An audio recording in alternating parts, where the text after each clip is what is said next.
Is that Maria Bartiromo? Can I see her? Yes, there you are. You're in D.C., are you not? Yes, Stuart, it's really exciting here. The buzz is rising because today is really the day that the big events begin. Yeah. As far as the welcome celebration and, of course, a dinner tonight and then the swearing-in ceremony tomorrow. I want you to take the temperature of the political debate that's going on at the moment. As I see it, Mr. Trump is emerging as confident. He's actively going to do something. And he received a nice welcome in D.C. when he appeared last night for a couple of dinners. I think that the Trump side of the equation seems to be positive and encouraging. On the left, I see a lot of whining because they didn't win the election. 68 Democrats not going to the inauguration. There are various other, there's an attempt to disrupt the inauguration as well. So how do you read this balance here in politics?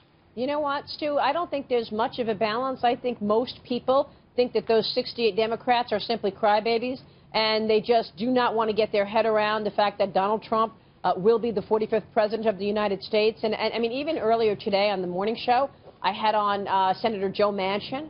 And I know that Joe Manchin is pretty much independent in the middle, even though he's a Democrat. He's a conservative Democrat. But he, too, said it's so ridiculous to see these people not showing up for the inauguration. And the fact is what John Lewis said was also ridiculous, because we all know that Donald Trump won this election fair and square, and he is legitimate and a legitimate next president of the United States. So I think a lot of people are looking at those Democrats and saying, you know what, this is going to come out and blow up in their faces. People are thinking that they just look silly, that they're not honoring what is a tradition of our great country, and that is the peaceful transfer of power.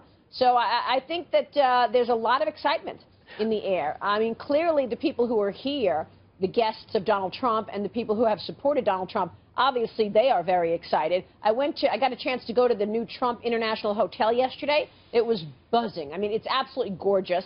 And a lot of people there were certainly, very optimistic about Donald Trump. But even when I run into Democrats like Joe Manchin today and many others, they're saying it's a new day in Washington. And yes, there's a pocket of people who don't get it and don't want to get it. But they're going to have a rude awakening in the next 4 years, Stu. They're going to have to deal with this president because there is a new sheriff in town, bottom line. I want to just throw this at you because it emerged this morning. I was reading in the newspaper, The Hill, and again in the Washington Examiner, this talk about President Trump would cut 10% across the board government spending, a 10% cut like that, a 20% reduction in staff across the federal government, saving $10 trillion in 10 years.